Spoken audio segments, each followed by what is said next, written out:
पहले बस कुछ दिनों का सीज फायर है, उसके बाद 2 हफ्तों का सीज फायर है, अब अनिश्चित काल के लिए सीज फायर है। लेकिन ये कह कौन रहा है? Donald Trump.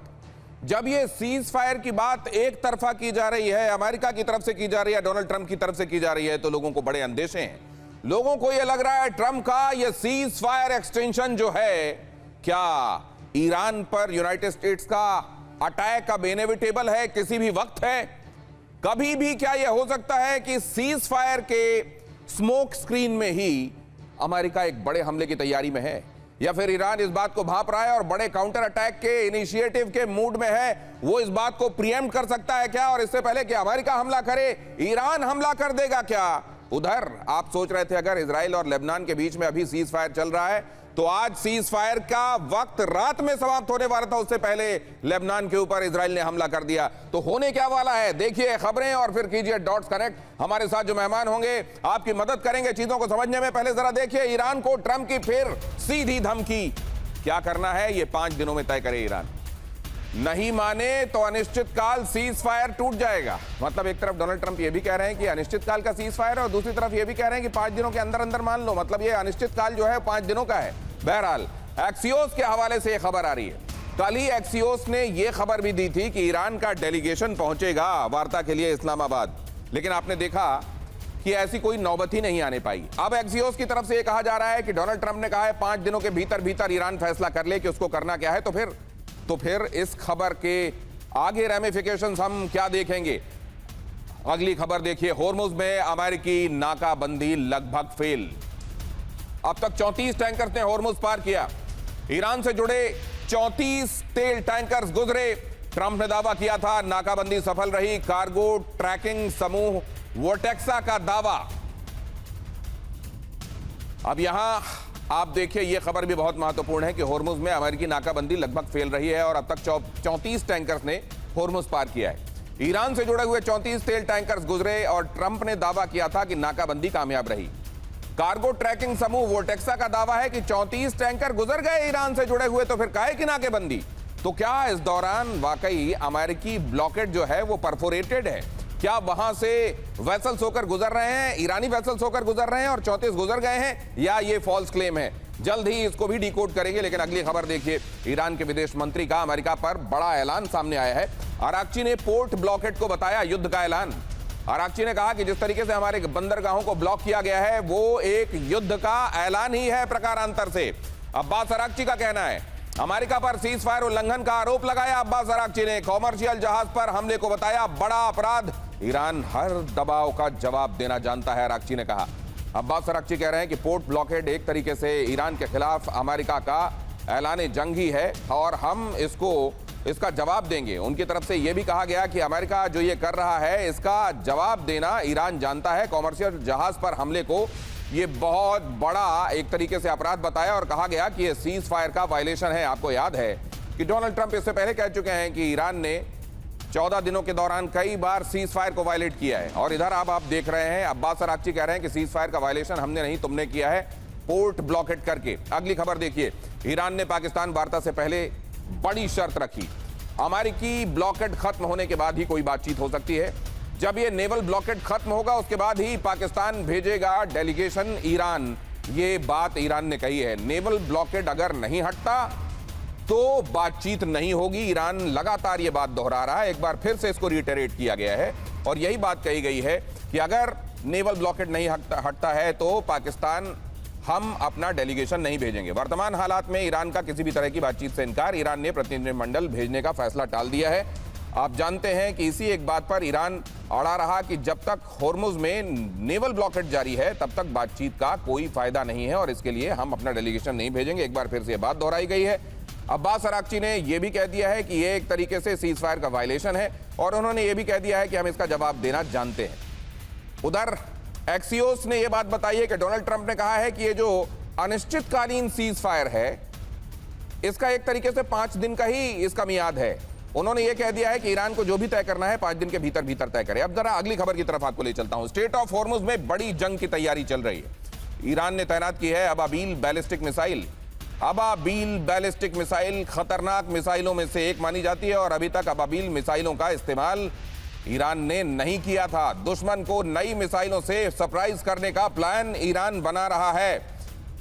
उस तरह की मिसाइलें जिनका अभी तक इस्तेमाल नहीं किया गया है, वो इस्तेमाल हो सकती हैं अब आने वाले दिनों में। इस बात का इशारा पहले ही ईरान की तरफ से किया जा रहा था, IRGC की तरफ से किया जा रहा था, और अब अबाबील अब तैनात कर दी गई है और नेवल ब्लॉकेट को निशाना बनाते हुए अबाबील तैनात की गई। होर्मुज स्ट्रेट में जहाज पर ईरान का हमला। IRGC गन बोट ने कंटेनर शिप पर फायरिंग की। ओमान के पास बगैर चेतावनी के फायरिंग का दावा किया जा रहा है। फायरिंग से जहाज के ब्रिज को भारी नुकसान पहुंचा है। United kingdom maritime trade operations की तरफ से यह रिपोर्ट दाखिल की गई है कि यहां एक जहाज पर गोलियां चलाई गई हैं ईरान की तरफ से, और उसमें जहाज के ब्रिज को बहुत बड़ा नुकसान पहुंचा है। ये अनप्रोवोक्ड फायरिंग थी, यह बात भी कहा गया। और उधर ईरान ये कह रहा है कि अमेरिका जिस तरीके से जहाजों पर फायरिंग कर रहा है वो पार्डनेबल नहीं है और हम इसको भूलेंगे नहीं, इसका जवाब देंगे। अब जरा दोनों ही तरफ से जो वायलेशंस हो रहे हैं वो हम आपको दिखा रहे हैं। ब्लॉकेट के चलते दोनों तरफ से क्या हो रहा है। उधर आपको मैंने ये बताया है कि अमेरिकी ब्लॉकेट के बावजूद ईरान के 34 कंटेनर्स गुजर गए हैं, ये बात भी की जा रही है, ये दावा भी किया जा रहा है। और यहाँ हमारे साथ जो मेहमान जुड़े हुए हैं वो आपको ये बताने में मदद करेंगे कि क्या वाकई ये जो अनिश्चितकालीन सीज फायर जिसको कहा जा रहा है ये बहुत शॉर्ट लिव्ड होने वाला है। इसकी जिंदगी बहुत कम है इस सीज फायर की। और क्या जब अमेरिका ये कह रहा है कि 5 दिनों के भीतर फैसला ले, आप ये देखिए कि अभी तक जब ईरान को धमकाया गया है ईरान टस से मस नहीं हुआ है। कल समाप्त होने वाली इस मियाद के बारे में भी यही कहा जा रहा था कि देखना उसके बाद तो तबाही हो जाएगी, और ये नौबत आई कि डोनाल्ड ट्रंप को खुद यूनिलैटरल सीज फायर आगे एक्सटेंड करने के बारे में बात करनी पड़ी। तो अब होगा क्या। Air vice marshal PK Srivastava हमारे साथ आज की इस चर्चा में जुड़ रहे हैं। ग्रुप कैप्टन विनोद ऑगस्टीन भी हमारे साथ जुड़े हुए हैं। दीपक वोरा भारत के राजदूत रहे हैं, कई देशों में प्रतिनिधित्व कर चुके हैं, वो भी हमारे साथ आज की शाम इस चर्चा में हैं। और आशीष सिंह डिफेंस जर्नलिस्ट भी हमको इस चर्चा में ज्वाइन कर रहे हैं। सबसे पहले तो जरा ये समझ लें कि ये अनिश्चितकालीन असल में कितना छोटा काल है इस अनिश्चितकालीन का, दीपक वोरा सर। बहुत बहुत धन्यवाद सर, बहुत अच्छा लगता है, थैंक यू वेरी मच। और फिर ऑगस्टीन साहब हैं, एयर वाइस मार्शल साहब हैं, आशीष सिंह साहब हैं, बहुत कुछ सीखूंगा आप लोगों से, थैंक यू वेरी मच। देखिए सर, आज 22 है शायद, अगर मैं गलत नहीं हूं, तो आज और कल अब यूके में एक मीटिंग होने वाली है, 30 देश उसमें पार्टिसिपेट करेंगे कि स्ट्रेट्स ऑफ हॉर्मुज को कैसे खोला जाए। ट्रंप कितना शातिर है, सारी दुनिया कह रही है हॉर्मुज को खोलो, नाकाबंदी की कोई बात नहीं कर रहा। और सर ये ट्रेलर मैंने पहले देखा, ये टूल किट उसकी मैं जानता हूं। वो बोलेगा मैं ये कर रहा हूं, वो कर रहा हूं, मैं अनसर्टन हूं, मैं कंफ्यूज्ड हूं, सारी दुनिया उस पर भरोसा करेगी, हंसेगी और फिर वो ठोकेगा। सर 1.5 लाख अमेरिकन सिपाही क्या कर रहे हैं सर? चाय पीने आए वहां पर। इतने सारे युद्धपोत क्या, 3 और एयरक्राफ्ट कैरियर, हजारों की तादाद में बाकी तरह की सामग्री वहां पहुंच गई है। एयर फॉर्मेशन धड़ाधड़ वहां पहुंच रहे हैं। ये सब किस लिए है सर? इंतजार कर रहा है कि अब जो हिजबुल्लाह का मामला था इजराइल के साथ, लेबनान के साथ, वो अब सॉर्ट आउट हो गया। मैं भविष्यवाणी नहीं कर रहा सर, लेकिन इस समय सारी दुनिया की नजर जो है वो कह रहे हैं कि ईरान की गलती है, उसने बंद किया था हॉर्मुज को, ईरान को खोलना पड़ेगा। अब ईरान क्या कहता है ये हमें मालूम नहीं है सर, क्योंकि वहां से खबर तो आती नहीं है। जो कुछ आती है वो इस्लामिक रेवोल्यूशनरी गार्ड कोर वाले बना के भेजते हैं। सच्चाई वहां पे आपको कुछ नहीं पता। कि एक दिन दिखाएंगे कि औरतें कह रही, वहां डेमोन्स्ट्रेशन का अगले दिन 1 करोड़ औरतें इकट्ठी हो गई, बंदूकें लेके हम लड़ने जा रहे हैं जी इजराइल के साथ। ऑल दिस नॉनसेंस, ये बचपना ये लोग आपके साथ करते रहेंगे। मेरा अपना मानना है सर, ट्रंप अगले 48 घंटे, अगर भविष्यवाणी नहीं कर रहा, 48 घंटे के अंदर ठोकेगा। लोग कहते हैं उसकी इलेक्शंस होने वाली हैं, बिल्कुल होने वाली हैं, और इसीलिए ठोकेगा ताकि लोग कहें कि ये तो बड़ा मजबूत प्रेसिडेंट हमारा यहाँ पर है। ये अगर वो चला जाता है, आप बहुत बड़ी बात कह रहे हैं सर, और आपने ये बात कही है कि मैं भविष्यवाणी नहीं कर रहा, लेकिन आपका तजुर्बा जो देखता है उसको अक्सर हमने होता हुआ देखा है। तो अब मैं अपने दर्शकों के लिए एक बार फिर से इसको दोहरा देता हूं।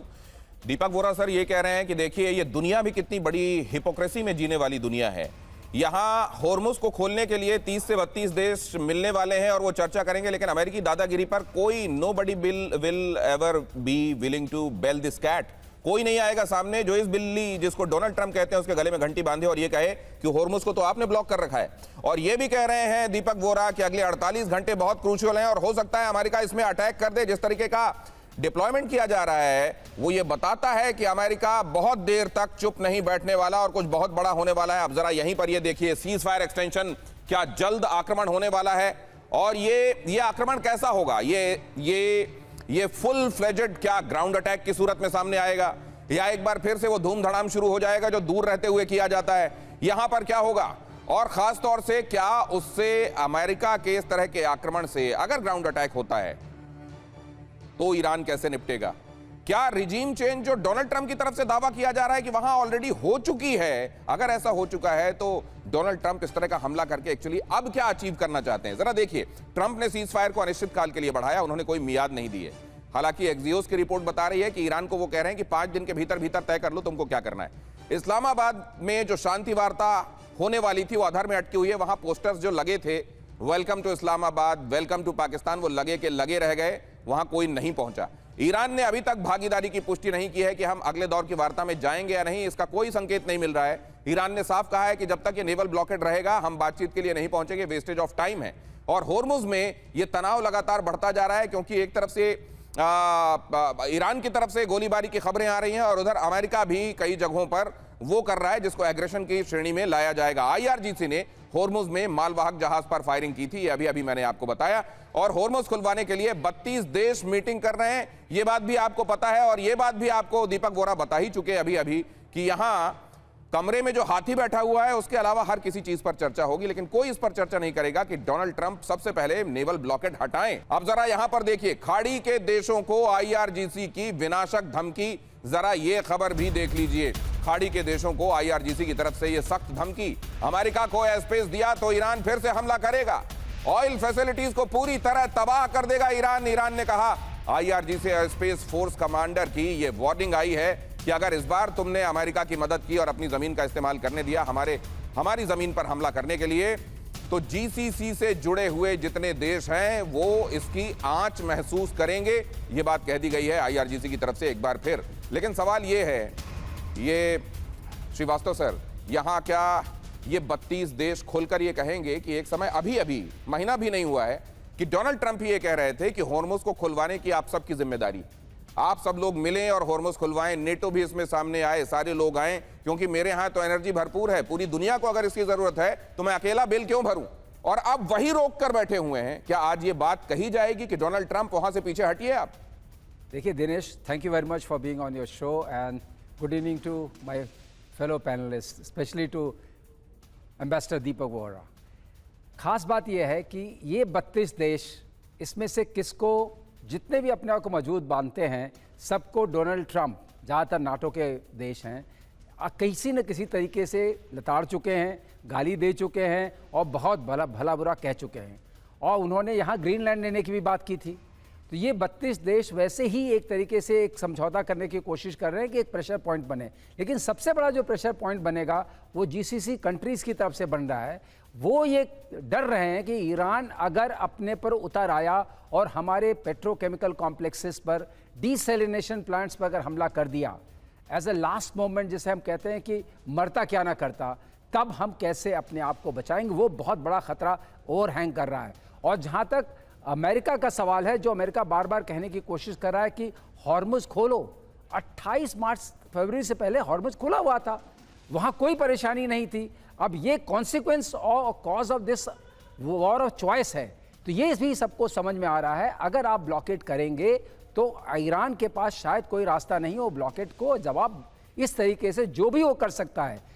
ईरान एक रोग नेशन था, हम सब जानते थे, और अब वो थोड़ा सा मॉरल पेडिस्टल पर अमेरिका से आगे दिखता है। रही बात इस पूरी घटनाक्रम में इजराइल की बात नहीं हो रही है। इजराइल इस पॉज से भी सेटिस्फाइड नहीं है और इस वॉर के खत्म होने से भी सेटिस्फाइड नहीं है। और मेरा अनुमान ये, जब तक इजराइल नहीं हामी भरेगा तब तक प्रेसिडेंट ट्रंप इस वॉर से ऑफ रैम्प करना उनके लिए बड़ा मुश्किल होगा। ये बहुत बड़ी बात कह रहे हैं पीके श्रीवास्तव, ये बहुत मार्के की बात है।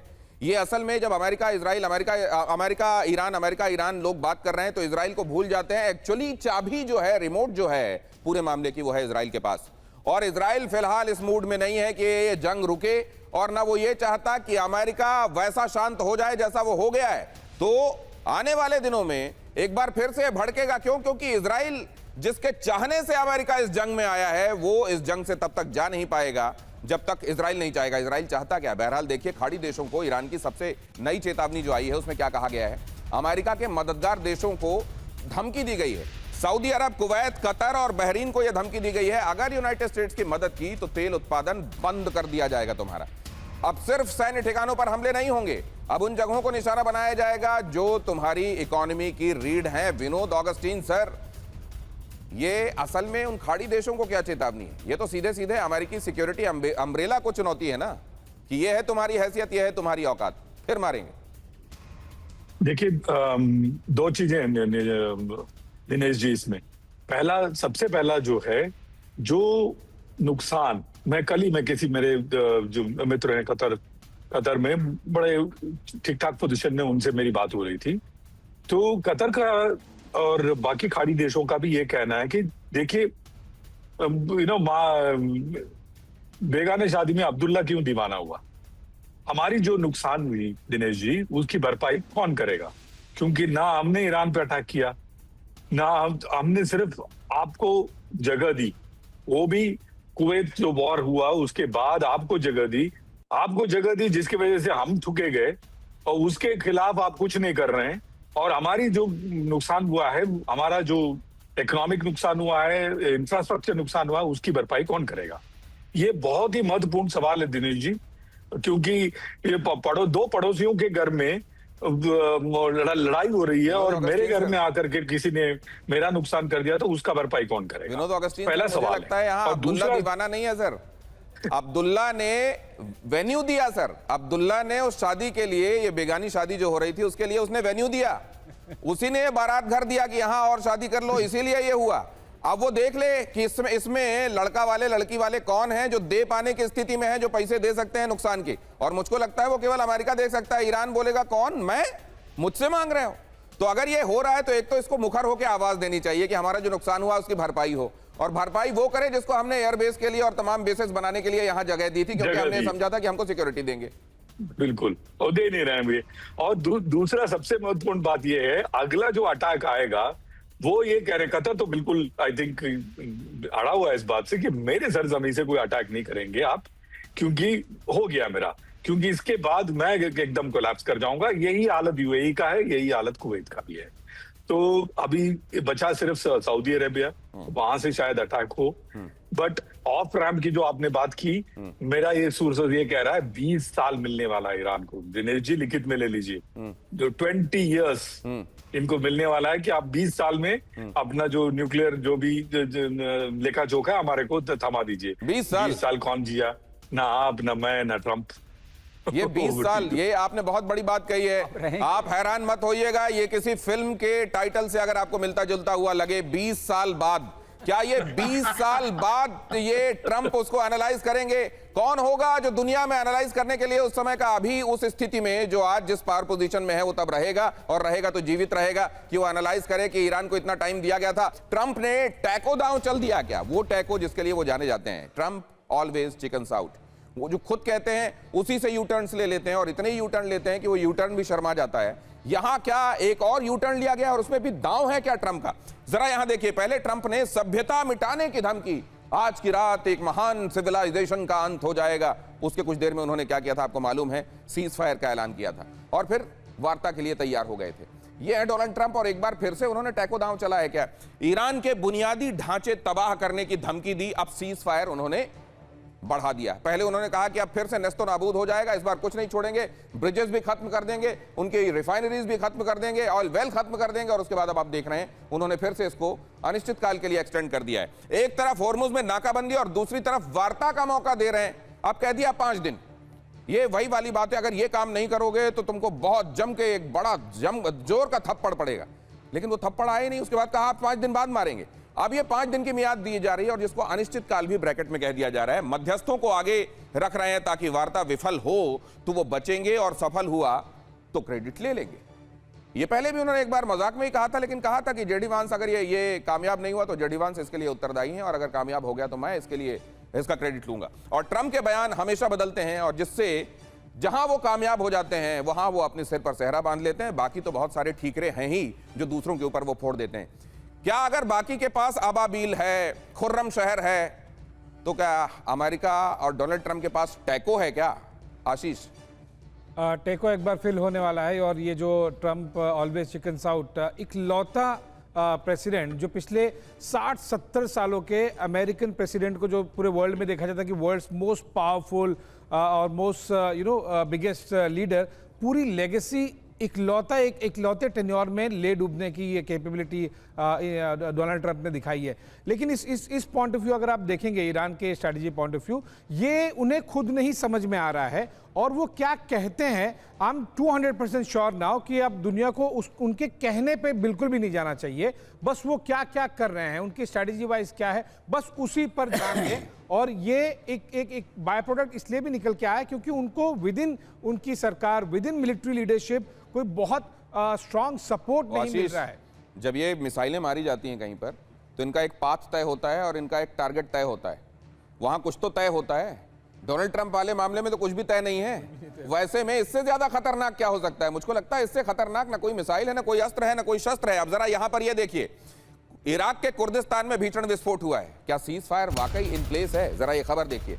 कुर्दिस्तान में, इराक के कुर्दिस्तान में भीषण विस्फोट हुआ है। एरबिल इलाके की रिफाइनरी में ब्लास्ट हुआ है। रिफाइनरी में बड़े नुकसान की आशंका है। आशीष, अब ये क्या सीज फायर चल रहा है? ये धुआं क्या बता रहा है? एरबिल के पास में अभी कुछ घंटे पहले ही ईरानी ड्रोन की स्ट्राइक हुई है और ये साफ साफ दिखा रहा है कि ईरान बहुत बड़े पैमाने पर नहीं, लेकिन जरूर एक डेटरेंस के तौर पर मैसेज दे रहा है कि आप जरूरी नहीं है कि यूनिलैटरली एक तरफा आप तय करेंगे कि कब सीज फायर होगा, कब हॉर्मुज खुलेगा, कब बंद होगा। और ये इसका एक छोटा सा मैसेज है एरबिल में, इस तरह से एक ऑयल रिफाइनरी पर। अब इधर भी देखिए ना, आपने ये खबर भेजी है, ये भी बता दूं अपने दर्शकों को। उत्तरी इराक के सुलेमानिया में हमला हुआ है।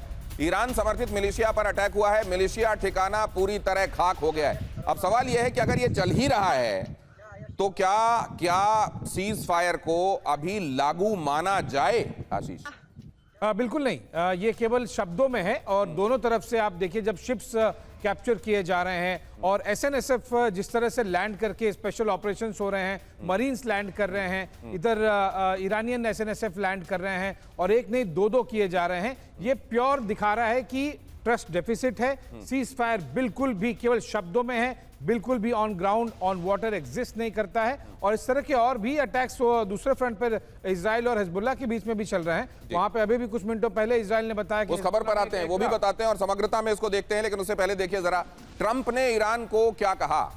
ट्रंप ने कहा है they could be lousy fighters but they are great negotiators. अब ये ट्रंप ने ईरान को ग्रेट नेगोशिएटर जब कहा तो उसके मायने क्या है, ये भी समझ लीजिए। बड़ा अलग एंगल है। इससे आपको समझने को ये मिलेगा कि जितने खतरनाक लड़ाके आपको ईरान के लोग लग रहे हैं, उतने ही टफ नेगोशिएटर्स भी हैं। और इस बात का एहतराम तो खुद डोनाल्ड ट्रंप करते हैं।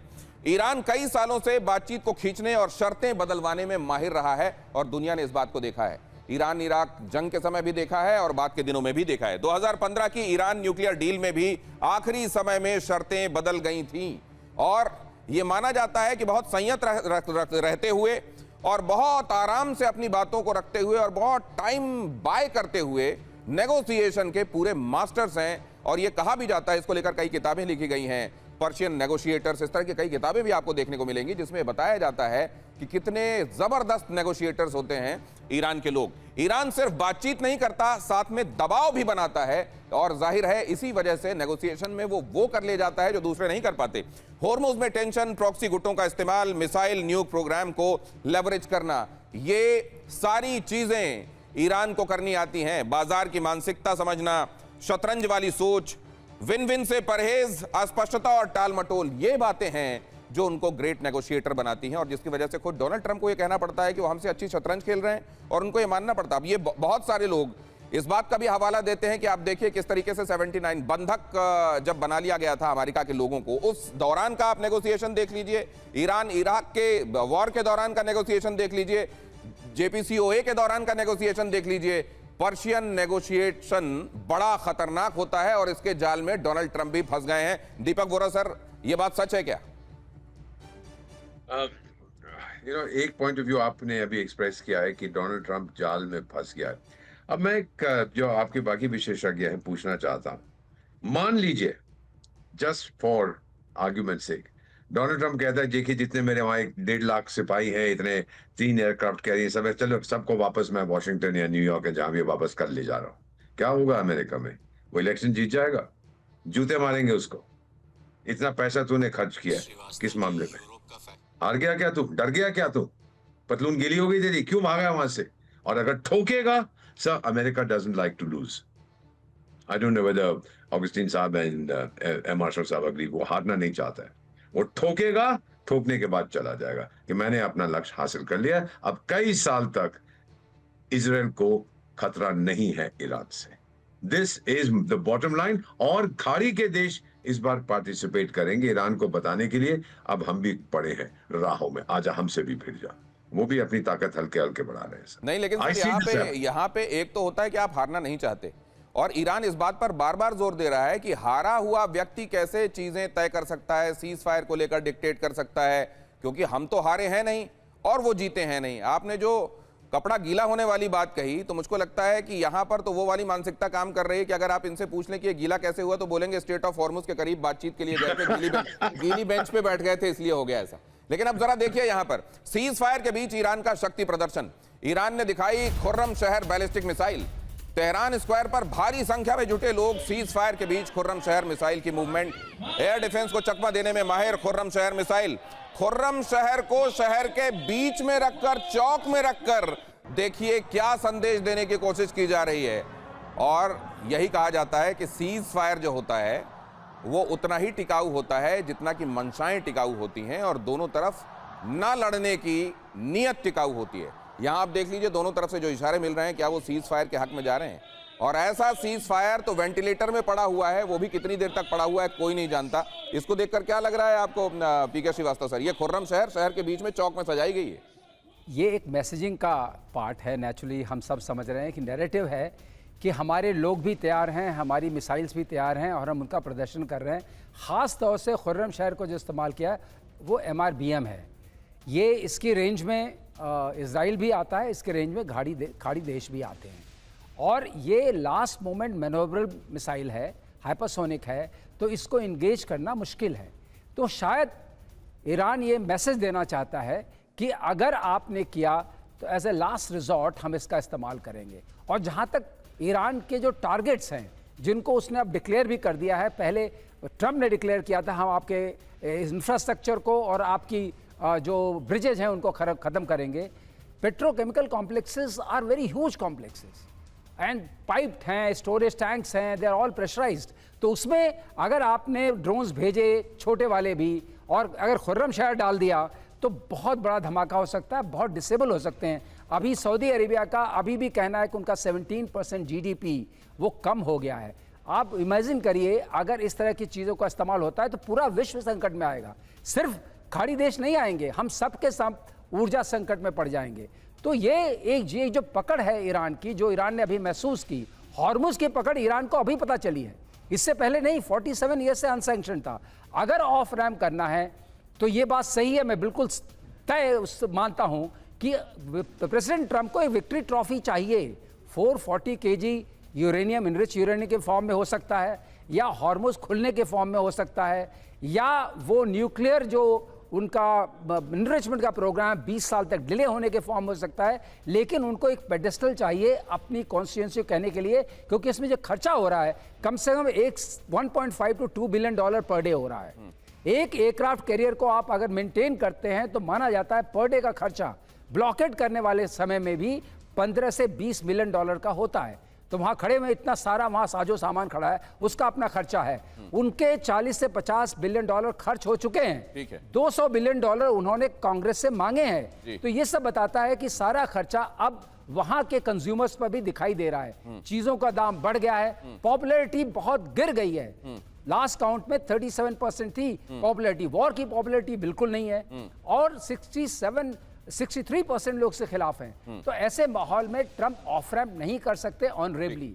और अगर वो ट्रूथ सोशल पर लिखते रहे तो वो जो चाहते हैं कि शांति वार्ता हो, वार्ता नहीं है, वो साइनिंग डॉक्यूमेंट मोमेंट है कि हमने सब कुछ तय कर दिया, अब आप आइए इसको साइन कर दीजिए। तो साइन करने के लिए ईरान को भी जाना बड़ा मुश्किल है, क्योंकि उसकी भी अपनी कॉन्स्टिट्यूएंसी है। वहां भी करीब आकलन से $1 ट्रिलियन का नुकसान हो चुका है। वार्ता वहां होती है जहां दोनों तरफ बातें सुनी जाएं, और क्या बीच की स्थिति ऐसी है जिस पर अराइव किया जा सकता है, उसको लेकर कोई चर्चा हो। पीके श्रीवास्तव कह रहे हैं कि अमेरिका यह चाहता है कि हमने जो डॉक्यूमेंट बना दिया, ईरान आए और उस पर साइन कर दे। और ईरान ना तो इस फितरत का है, ना इस तासीर का है ना इस मूड में अभी दिखाई दे रहा है। अब जरा देखिए, सीज फायर के बीच ईरान के इजराइल को धमकी, हमला किया तो अंजाम भुगतेगा इजराइल। ईरान ने कहा इजराइल के वाटर प्लांट पर बड़ा हमला करेंगे। ईरान ने कहा यह सैलिनेशन प्लांट पर हमला करने की बात कही जा रही है। तो पीके श्रीवास्तव जो कह रहे थे कि वहां के डीसैलिनेशन प्लांट्स जो हैं वो मिडिल ईस्ट के प्लांट्स हो या फिर इजराइल का प्लांट हो, ये तमाम देश अगर आप देखें तो ये समुद्र से पानी लेते हैं, समुद्र के पानी का नमक हटाकर उसको पीने लायक पोर्टेबल बनाते हैं। तो वहां डीसैलिनेशन प्लांट्स जो है बहुत इंपॉर्टेंट है। यहां आपको नक्शे में जो दिखाई दे रहा है, आशीष इसको आपके लिए एक्सप्लेन करेंगे, ये किसी बॉम्ब से कम नहीं है।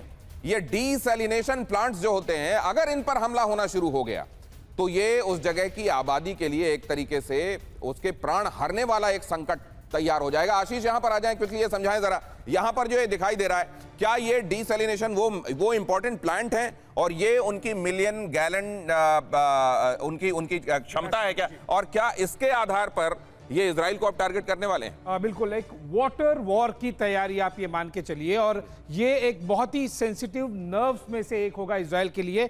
ये जो आपको पिंक डॉट्स दिखाई दे रहे हैं, एग्जैक्टली यहां पर एश्केलॉन, अशोड और पाल्मचेम, हदेरा, इस तरह से ये मेन जो कैपेसिटीज है आपको पूरे बॉर्डर लाइन पर दिखाई देंगे समंदर के किनारे। और यहीं पर डीसैलिनेशन प्लांट यानी कि समंदर के पानी से जो खारा पानी से पीने लायक पानी या फिर इंडस्ट्रियल यूज के लिए वो इस्तेमाल किया जाएगा। अगर यहां पर ईरान ने ये उनकी कैपेसिटीज के हिसाब से क्या है, इतने million gallon per day? yes। अच्छा, तो इस हिसाब से तो देखा जाए तो हदेरा सबसे ज्यादा बड़ा दिखाई, नहीं उससे बड़ा है एश्केलॉन सबसे बड़े में से एक है। और ये ध्यान रखिए, ये इस जगह पर जब आप क्लोज करेंगे, जरा कीजिए इस जगह पर कैमरे को क्लोज, तो फिर आशीष आपको बताएंगे कि यहां से देखिए ये डीसैलिनेशन प्लांट है जिनपे पानी से नमक को हटाया जाता है और ये वहां की जनता के लिए पीने के लिए और उनके इस्तेमाल के लिए सप्लाई किया जाता है। ये उनकी क्षमता लिखी हुई है। और इतने सारे डीसैलिनेशन प्लांट को अगर मान लीजिए टारगेट कर दिया जाता है ईरान की तरफ से, तो इजराइल के लोगों के लिए जीना मुश्किल हो सकता है। अपनी बात कहिए।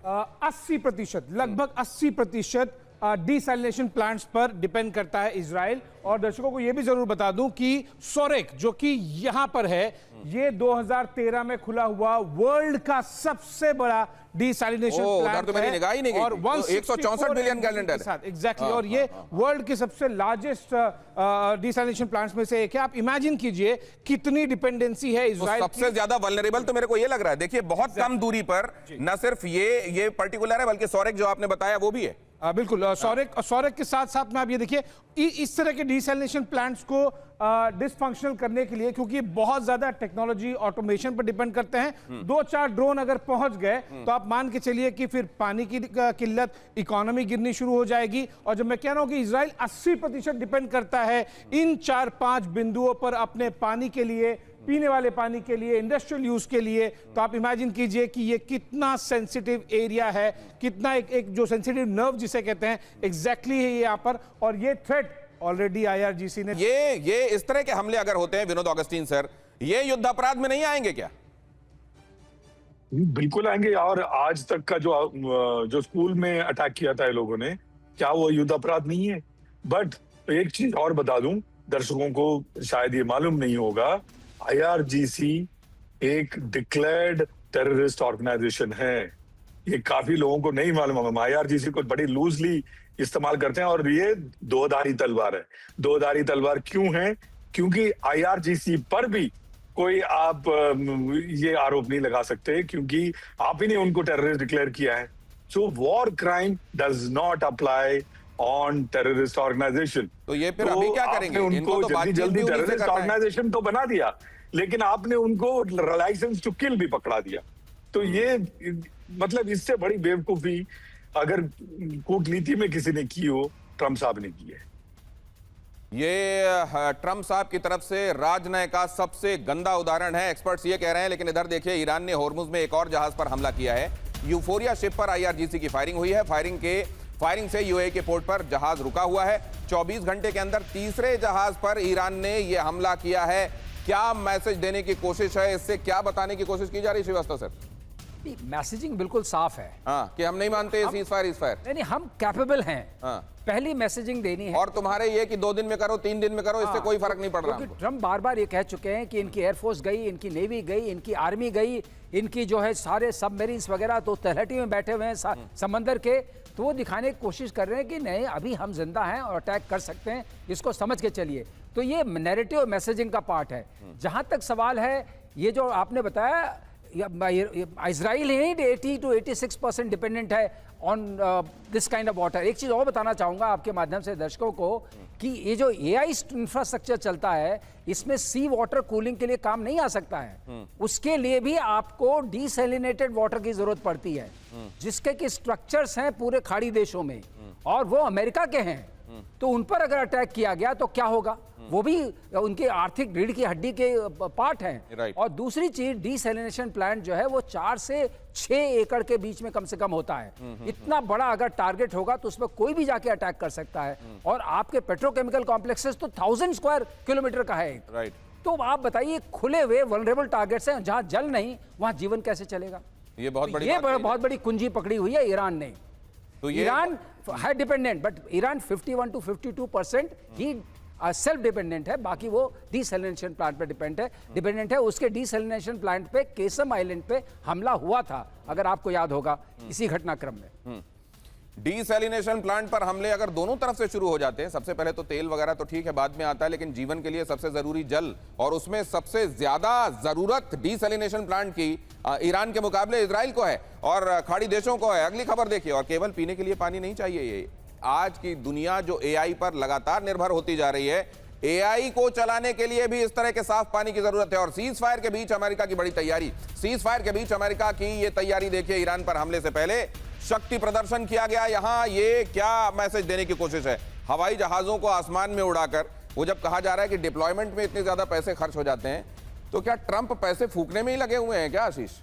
1.5 ट्रिलियन यूएस डॉलर का अब पेंटागन ने डिमांड किया है और ये लगभग 445 बिलियन यूएस डॉलर का इंक्रीज है। तो जाहिर सी बात है कि जस्टिफाई करना पड़ेगा।